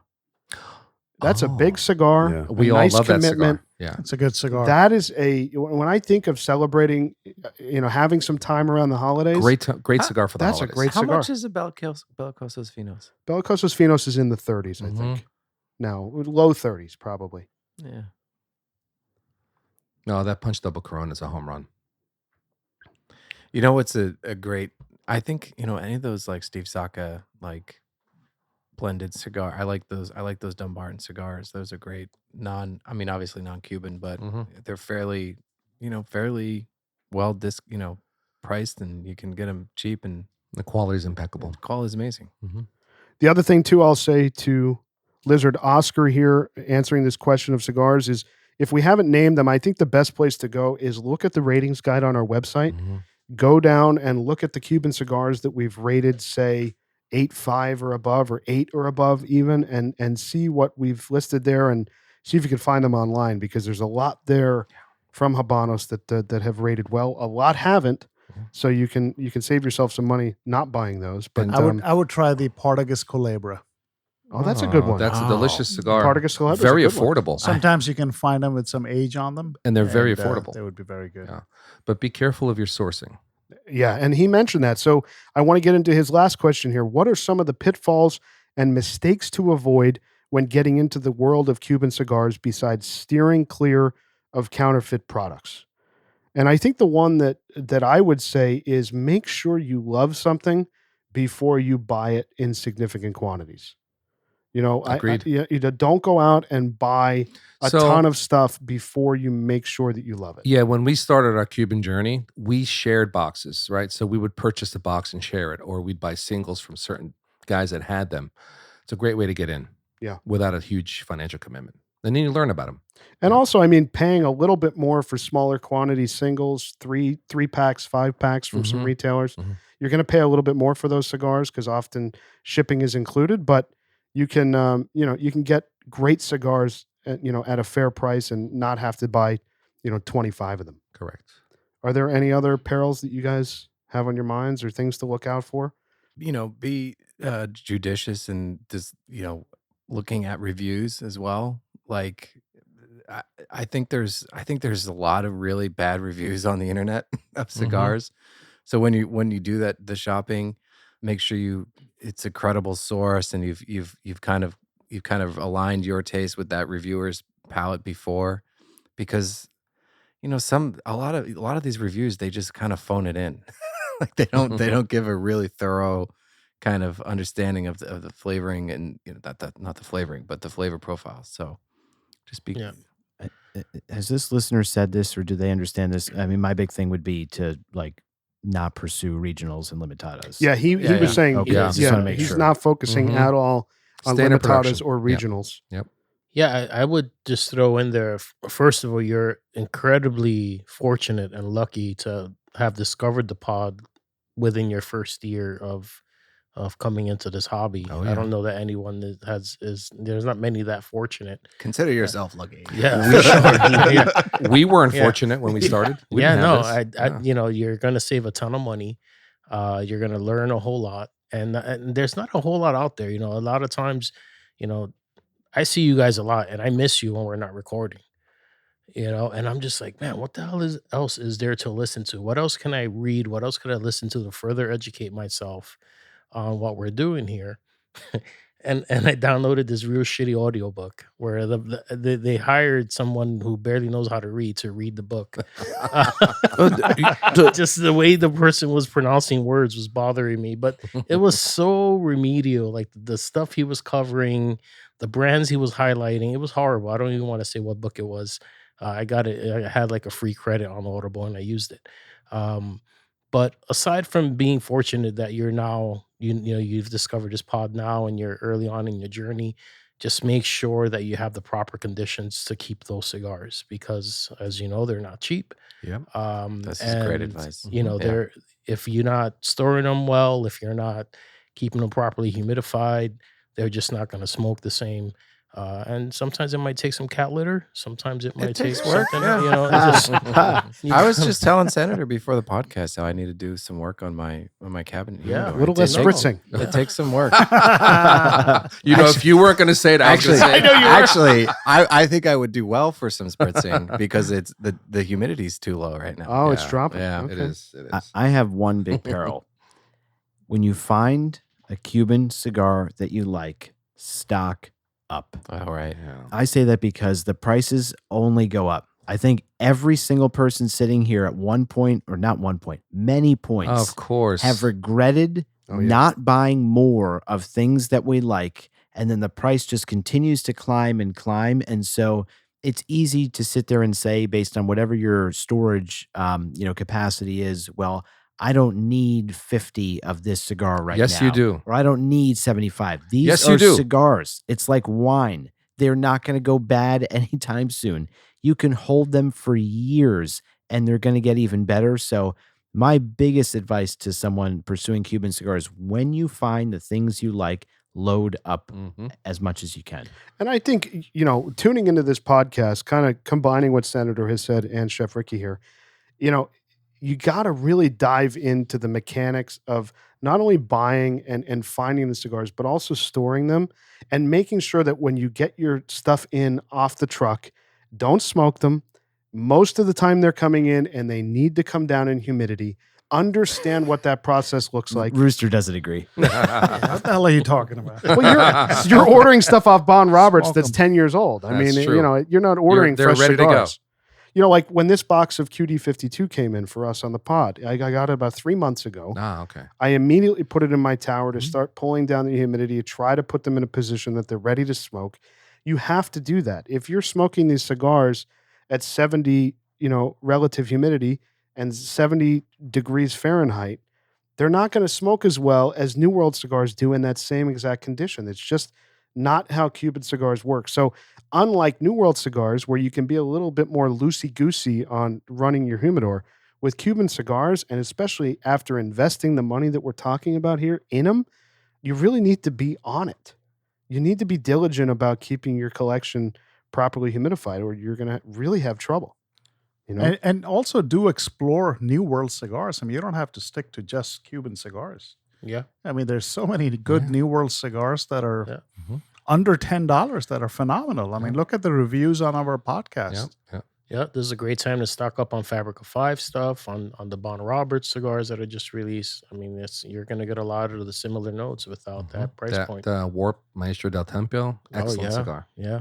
Actually, I need a box of that. It's been a Aging minute, room. I yeah. just got another box of the Oh, aging room. the Sonatas are Sonata. outstanding. Yeah. The Ashton BSGs. Yeah, you the know. Very good. Oliva V Lancero. Oh yeah. Yeah, a lot of great cigars out there, boys. I just smoked one of those before the pod. Yeah, delicious. So, boys, we just refilled our glasses with the Siete Leguas Blanco because it has been an excellent pairing tonight. How's the second pour going? I can tell you one thing. Don't put ice in this.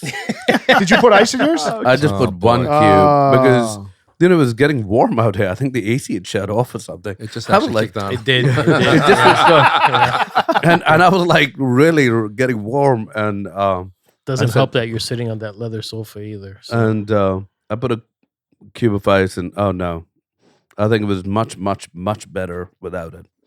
It's coming around. Yeah, I was going to say, you're coming around. Yeah, for some of the stuff like the Blanco stuff, of course. Listen to this guy. I have no comment. So we've talked about Siete Leguas. Obviously, we did the Reposado on a previous episode, but I found a cool clip from their website, which is titled Our Essence, that I wanted to share with the group and our listeners. It says, Tequila Siete Leguas is a red soil agave, our people and our roots. In 1952, Ignacio Gonzalez Vargas, founder of Casa Siete Leguas, began producing tequila using artisanal production processes. He named his tequila in honor of General Francisco Villa's horse, El Siete Leguas. A legua, or league in Spanish, is 8.1 miles, and 7 leagues is the distance between many towns in Mexico. General Villa's horse was given this name because it ran that distance fearlessly from one town to another, always persevering, never straying, while carrying the general into battle. So I thought that was a pretty cool That's cool. little anecdote about Siete Leguas. These guys they're one of the oldest distilleries in Mexico. And I think you might have heard me say it before. I'm not sure if on the pod or just in the lounge. Siete Leguas, they were the original producers of Patron. So Patron was looking for someone to make their juice or looking for a juice. And they came across the Siete Leguas product. And the original batches of Patron were actual Siete Leguas. Eventually, they got their own distillery, moved on. Processes changed for them here or there. And Siete Leguas continued producing their quality juice. Yeah, if you want to know what Patron used to taste like, it was this. And this is, in my opinion, much better than Patron now. But yeah, it's these guys do things right. They're using stone brick ovens. Nicely ripened agave, probably averaging somewhere between 5 and 7 years. Screw mill and Tahona. They ferment with fibers and without, so they blend it. And they use stainless steel tanks for fermentation. So there's some depth here, but not like a super amount of depth as you probably find in the Uno, Dos y Tres Blanco, because that's fermented in wooden fermentation vats. But yeah, it's great stuff. One of the notes that I love in Siete Leguas is brine. There's a good amount of brininess here, which I think just really kind of goes well with what we're smoking. It's part of the reason why it pairs so What's the well. price? This was $47.99, $48. Not bad. Yeah, it's very fair. Yeah. Like the cigar, it's getting better and better. I agree. The second pour for me is even better than the first. Yeah. My palate's adjusted, and Yeah, absolutely. But even just freshly poured, it's just fantastic. It's a delicious pairing. You know what's What a funny? mistake. Ricky mentioning the brininess in this. It's very pronounced in a good way. This is one tequila that would actually pair really well with oysters. Mhm. Oh yeah. Because of the brine. Yeah. Yeah, Mhm. there's a lot of high quality blancos that would for sure. And this is definitely like the highlight of this blanco is that briny quality. I want oysters right now. And there's Yeah. a creaminess about it that, like with a West Coast oyster that's got Mhm. creaminess. Oh my God. Oh yeah. It's a great tequila. Little salty, buttery thing happening. A few years ago, one of my chefs actually took this tequila and made a gelée with cucumber. And then we diced that up and we put that on top of one of the oysters. And it was Can you explain to phenomenal. Gizmo what that is? Yeah, Yeah, what's a gelée? I was going to say I have no idea what that is, if you don't mind. So It's definitely not a fillet. You gellify a liquid using gelatin. It's like Oh. an aspic. So think of it of like Jello, right? And Jello is often sweet, but in the culinary world, we play around with those flavors and how they're delivered by using gelatin to create gelees. And they're not usually as like some jellos could be very firm. I think a good quality gelée has like a nice smooth and sort of It's soft. pliable quality to it, Yeah. but it's still sort of stable enough to hold its own when you dice it up. Interesting. It holds its form. So it's just another way to deliver a flavor and to infuse, another way we infuse, one of our most popular cocktails is called el cucuy at Añejo, and we infuse Siete Leguas with cucumber rinds so it turns green.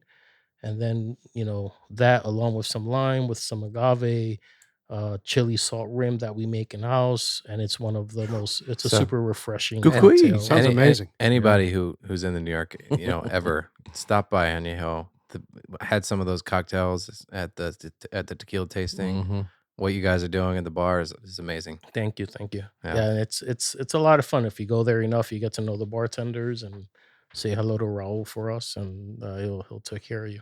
He made a mean margarita. I learned a lot tonight. Me too. What you just explained called? El Gelée. cucuy. Gelée. Gelée. Gelée.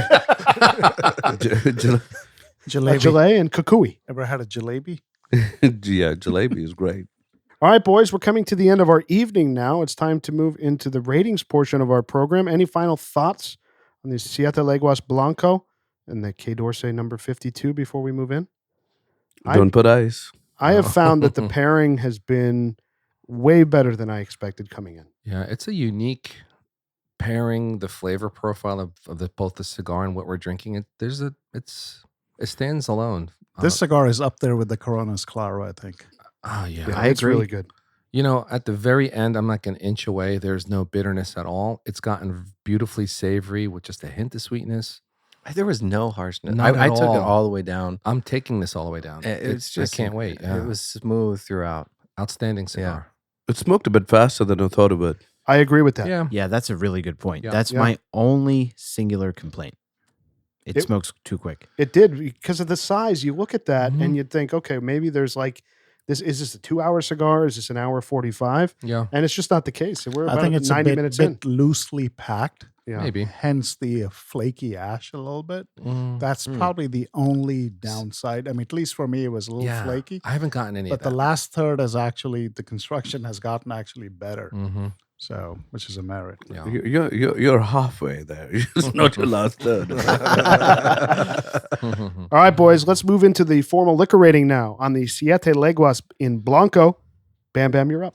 Yeah, I'm just going to say this is a flat out 10 for me tonight. The salty, buttery, creamy nature of this with that a little bit of brininess, but that almost cucumber botanical quality. It is an outstanding tequila. Outstanding.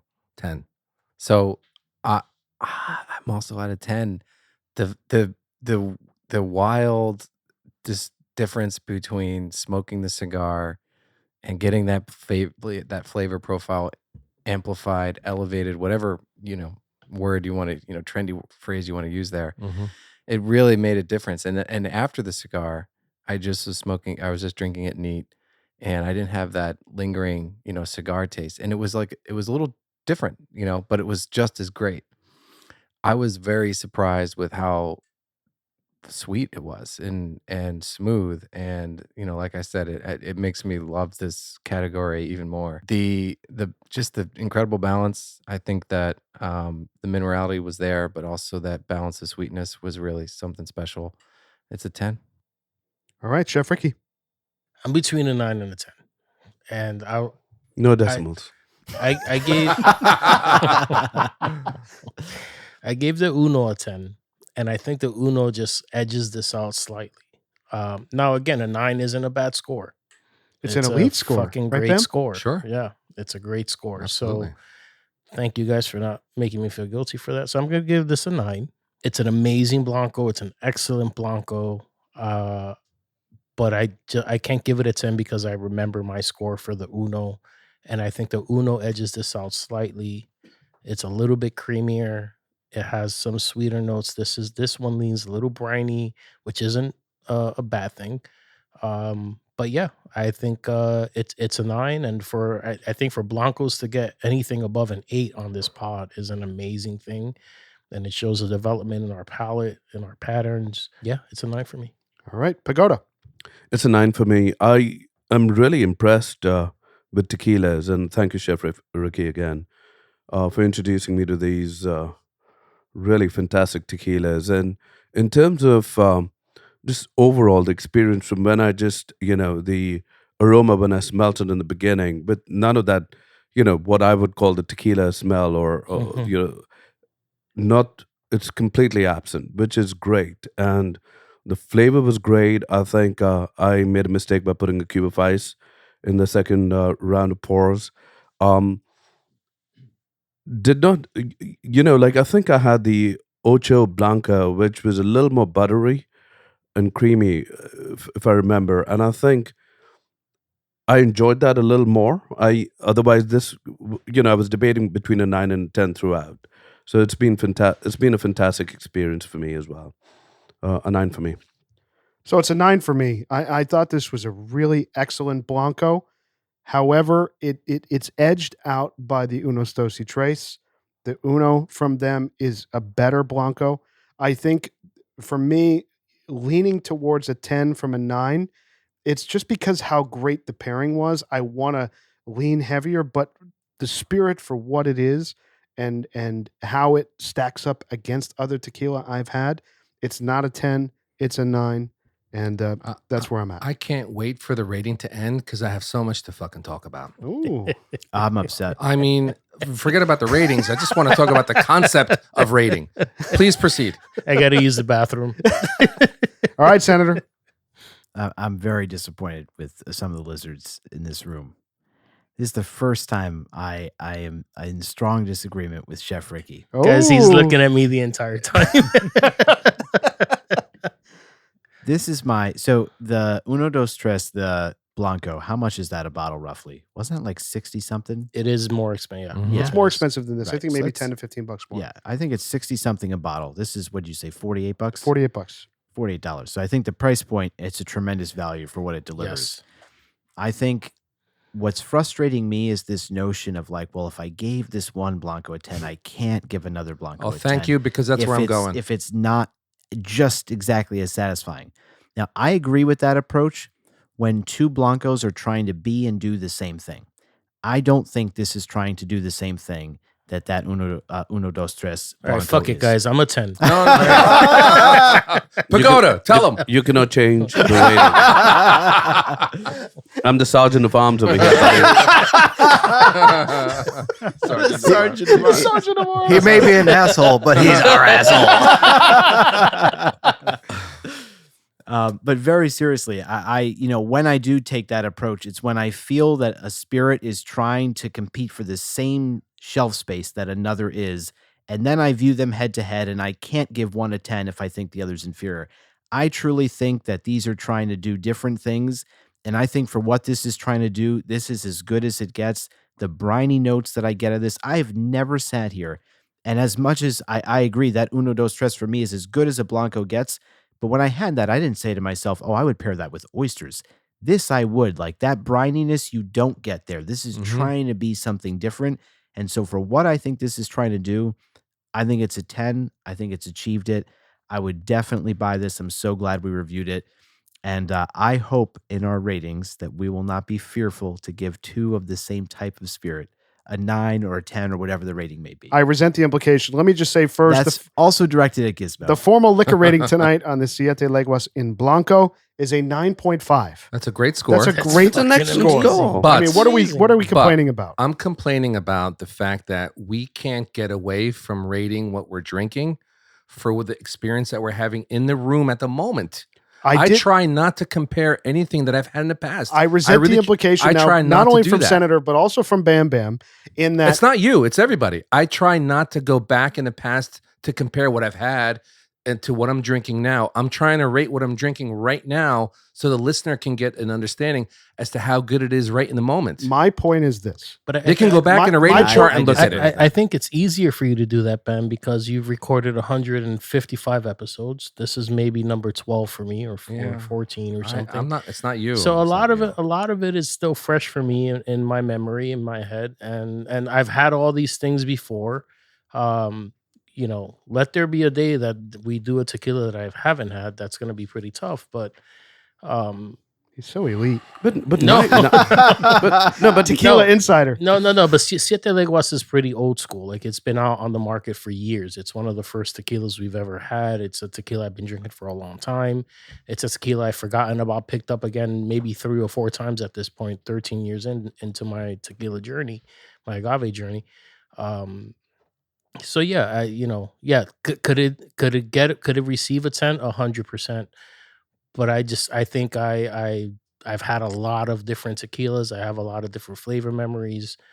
And yeah, I don't think a 9 is, and just for the record, on like Tequila Matchmaker, this rates at about an 88. Yeah. Wow. So, Well, yeah. let me just say on my rating here, because I want to make something very clear. My comparison point mentioning Uno from Uno Dos Tres, I feel that Uno is a more diverse Blanco pairing for cigars than this is. We got very lucky tonight. I think this was a brilliant tequila. I thought it paired perfectly with this cigar. Do I think that this cigar would pair very well with most New World cigars or most Cuban cigars? I don't think so. However, the Uno from Uno Dos Tres would pair with many more cigars, I think, than this one. This one aligned perfectly in its profile versus the cigar profile. The pairing tonight was a 10. There's no question about it. Second, Senator mentioned something about shelf space. I do have a limited amount of shelf space at home, right? But that's just a matter of you buying more shelves. It's not because you have limited space. Agreed. No, but at the end of the day, It finds room for cigars. Clearly, there's room.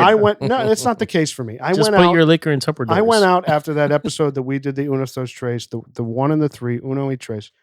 I purchased 3 bottles of the Uno and 3 bottles of the Tres. Because for me, that pairing, that tequila with cigars, I can see it working across a wide variety of cigars. I might buy a bottle of this. However, my choice, my attempt to pick this up is going to be much more limited.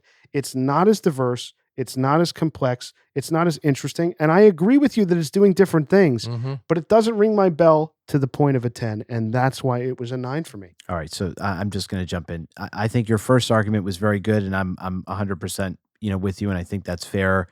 The second piece, though, on shelf space, this goes back to, we did a cognac recently. I think it was the Remy Tercet. Yep. And I probably gave that maybe a 10. You did. Yeah. And that was a cognac that, it's not something I'm going to pick up often. It's not something I need to pick up often. It's so full body. It's all of these things.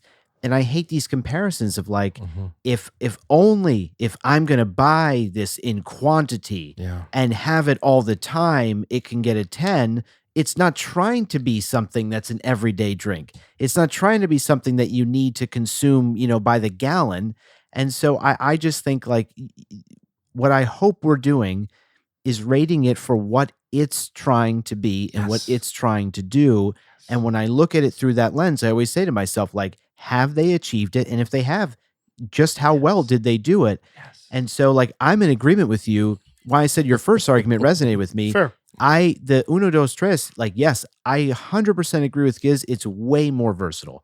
I see utility in that tequila with so many more cigars than I do this, but this isn't trying to be the every Blanco. It has a lane, and I think for what it tried to do, you can't do it better than that. That's my only. I think it's fair. I just my point is that when I rate a spirit, it's how it's going to rate with cigars. And the wide variety of cigars that I have in my but here's humidor. And sorry, the last quick thing, Yeah. just use cigars even as an example. You even said the pairing was a 10. The pairing was a The 10. pairing was a But 10. that's- Yes. Pairing, that's different. So you're yeah. saying how it rates with cigars. That's the definition of the pairing. No. But I'm even saying, like, there are some cigars that surely you have in your tower, and many of us do, that are amazing cigars that we might rate a 10, that we don't buy in tremendous quantity. We don't even smoke that often. Like you talk about shelf space, you're like, well, this gets knocked because you'd maybe buy one bottle, the other you'd buy 3. How many times do we have cigars in our humidor where we only smoke one of them a year, but it's a 10? Yeah. Like to me, it shouldn't be about how often I'm going to consume it for it to be able to get the 10. For me, it's like, am I going to crave it in the moment it's intended for? Yeah. And so for the cigar, like that I only pull once a year, in that spot, there's nothing better than it. That's a 10. It's wonderful. Because this has its own lane, there's a specialness to it. If you want that particular taste and that flavor profile with a particular, 3 or 4 cigars maybe, that's a special experience when you find something that's unique like that. And you can sit down and enjoy it and not ever taste anything like that again. It should also be rated on the experience of tonight. That's how. No, fair enough. But I you know what it feel- is that but- I think we discussed this the last time. For a 10, how you were getting really excited about the tequila from the very beginning, and it was a 10 for you throughout. For me, it wasn't that experience, right? So I'm not going to rate it a 10. But that's But because you added ice. No, that was the second. That was the second one, right? But the That's thing when is your that, excitement started to so firstly, I'm not even a tequila drinker. I think I bought 10 bottles of tequila. I don't reach out for it anyway. I think it's only when certain lizards come, it's for them. And when I've enjoyed certain tequilas, I think I've rated some certain tequilas 10, and even the mezcal, the ones that are better with ice. No, even the Netta. I remember that was a 10, right? Agave It's a 10. distillates in general, you've been doing really well. Well, with so them. my thought with it is you get this feeling where, wow, this is fantastic. I want more of it. Forget the price point. I'm really enjoying it. I feel this is great. I want more of it. And there's a certain excitement when you're heading towards a 10. That's what matters to me. When I'm rating a 10. And by the way, 9's a very elite score. Of course. I don't know. By the way, since can when. I just say one more thing? Just very quick. Pagoda, I was not actually, I have no issue with your score. Yeah. It was the reasoning behind Yeah. those. All right. guys. Me So- too. so- Me too. I'd love to say. Go ahead. No, go ahead. This is Uh, I'd love to say 2 things. 20 First fucking of all, minutes We're all on a s- 9.5. we're all saying, get your ass out there and buy this fucking bottle of tequila. That's right. Yeah. That's right? for sure. Number one, that's what we're all saying right now with our scores. I forgot my second point. Go ahead. Oh, here we go. Too much It's tequila. back. No, my It's back. my point is we're arguing about a 9.5 formal liquor rating tonight. And I will say to Lizard Ryan, who asked about us influencing each other and persuading each other, this is what you get when we have diverse ratings, only a point off. Correct. This is the intensity. Imagine if we were 4 points off tonight. We're all very There might be passionate. blood. There might Yeah. be blood in the water Oh, if yeah. that was the case. But the formal liquor rating again on the Siete Leguas Blanco tonight, boys, is a 9.5. I want to compare that to the sister expression, the Reposado tequila, scored an 8.7 on episode 96. So this scored 8 points higher than that. I'd also like to say I love, and this is something I came into the room with today because I was pretty excited we were doing tequila. But I'd love the listener to take note the energy in the room when we're drinking an agave distillate versus not. It's pretty fucking amazing. It's great. It is really good. I think the only It's- thing that matches it is champagne. Let's be honest. Yeah. So like, That's right. The salubrious nature of the room when there's champagne is unmatched. So Salubrious. I'm gonna add that. to my- Salubrious. Is that a word? What was your major in college? English is my second language. by the Grinder's way. going to publish a lizard vocabulary book. political philosophy. We all need it. Oh. All right, boys, let's move now into the formal lizard rating on the Quai d'Orsay. Number 52. Rooster, you're up. So this marca is usually not my favorite, Be careful, Rooster. but I love the Coronas Claro out of all the Quai d'Orsay lineup. I don't really care for the 50 or the 54. I don't really reach for them, but this 52, it's a fantastic smoke. This is like a Coronas Claro, with some more oomph. It has great citrus note, and which we love. So I'm going to give the cigar a 9. The construction was phenomenal. I did have a little bit of a flakiness of an issue, which kind of corrected itself in the probably in the second half. So I'm at a solid 9. Okay, Senator. So I'm also with Rooster at a solid 9. I'll start with the construction was excellent. It's just a beautiful looking cigar. Like I will always remember what this cigar looks like in your hand in a way that 90% of cigars, I wouldn't say that. And that's a huge merit. And it's pretty cool. This is the first cigar they've put out of these exact dimensions. I think the flavor profile clearly had something for everybody in this room. Really enjoyable. I liked that the first half was more on the sweet side. The second half got more savory. I think there's a lot of versatility in this cigar. The only reason for me I didn't give it the 10, we say this sometimes with a cigar, you're just left wanting a little bit more. And I had that feeling in the end of if there was just something more pronounced or defined that would have me saying, I need another after smoking this, it would get the 10. What I'd be really curious to see is with age, what happens with this cigar. Yeah. Exactly. And so do I think it has the potential to maybe hit a 10? I do. I would love to pursue some of these and let them sit in the humidor and see how they are in a few years. So I'm in lockstep with Senator. I echo everything you just said. I have thought about, we talked about how there wasn't much youth or any youth really in what we were tasting, but I'm also left wanting a little more, especially in the last third. And I wonder how that's going to develop over time. It's not a 10 now. It very well could be in a few years, but it's a 9 for sure. I love the cigar. I love how it felt in the hand. The other thing I'll knock it for too is I'm a little disappointed in how short of a smoke it was. I was smoking it slowly, but it versus how it looked and how it felt, it should have smoked a little longer. I should have been able to get another 15, 20, 25 minutes out of it, and I didn't. So, that was a little disappointing as well. But I'm definitely going to reach for this again. I might go buy another 10 count box. I probably won't buy a 25 count box, but it was a really, really good cigar, so it's a 9. Pagoda. Can I also just quickly say on pairings, this cigar with champagne. Oh, this would be great. Like when I get these, I absolutely can't wait to have this with a glass of champagne. Oh, yeah. Yeah, I think for me, now this is a 10 because I think for me, when I started smoking this, Shocker. I really enjoyed the flavor profile. I talked about champagne at least 2 or 3 times the beginning. Yes, you did. It got me that excitement in it. I like that, like that orange citrusy marmalade thing, which I talk about. And for me, I think the smoke output was great. The construction was great. I did not touch it up once. It was beautiful construction. It was a pretty, reasonable cigar for me. It did smoke a bit quick, but I also think that when I enjoy cigars, I often tend to smoke them a bit quicker anyway. And I think it's a 10. That's quite a rating for someone that loves a bold, full flavored cigar. That's cool. And I don't go for cuties at all. No, I you think don't. the Corona Claros in the morning in you Cuba. just switch the you QD change meds. wrappers. And that fucking Zeno. and the other thing was I was expecting it to be much milder, but it was I think a reasonably medium cigar. It kept your attention the entire that's right, time. yeah. I'll be honest, coming in tonight, I was like, Pagoda might be at a 7 or 8 on this. 7 or 8. Yeah. Typically I was for a totally cutie, expecting a 7 or 8. And I think I'll definitely reach out for the cigar because for $34 with that size, I think I'm in. All right, Chef Ricky.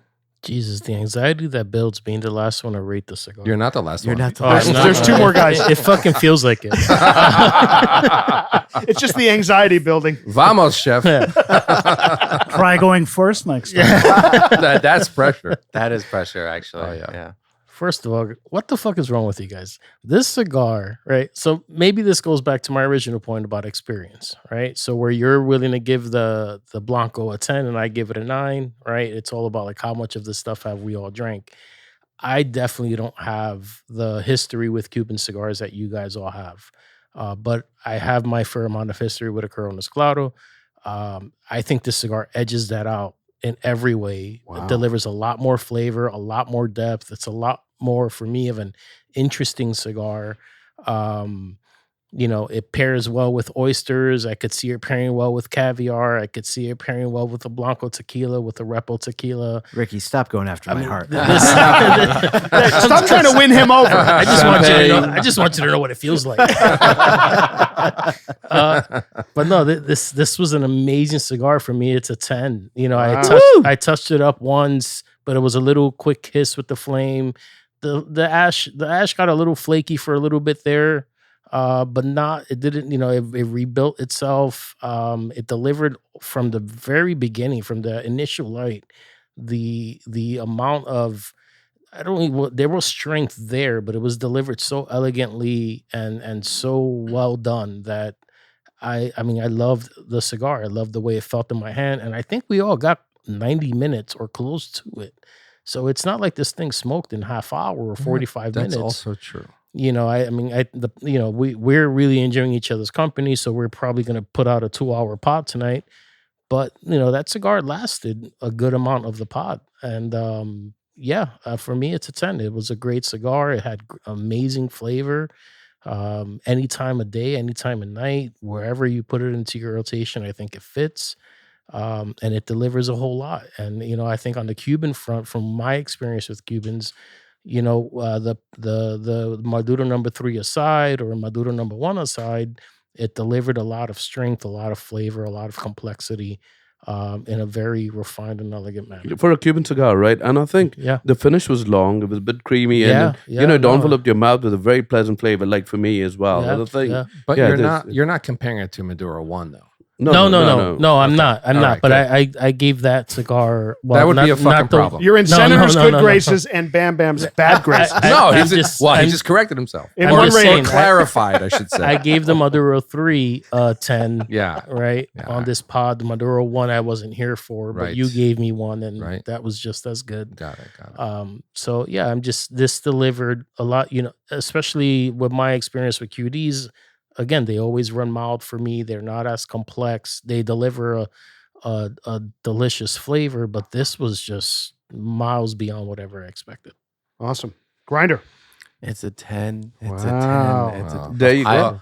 He's the QD brand ambassador. I love QD. He is. I ever since I first smoked a QD, I've been in love with this brand. I love everything about it.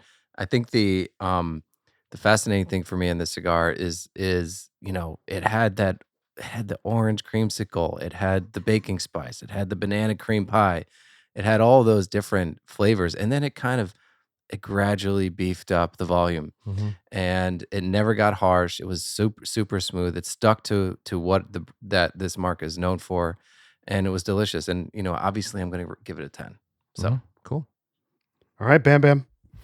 Yeah. So the banana note initially was so unique. I didn't get much citrus, maybe very faintly for just a few minutes, and it disappeared. But as you get through it, it got savory, and that Cuban twang for me, where the savory and sweet kind of combined, and it just creates such a unique Cuban smoking experience.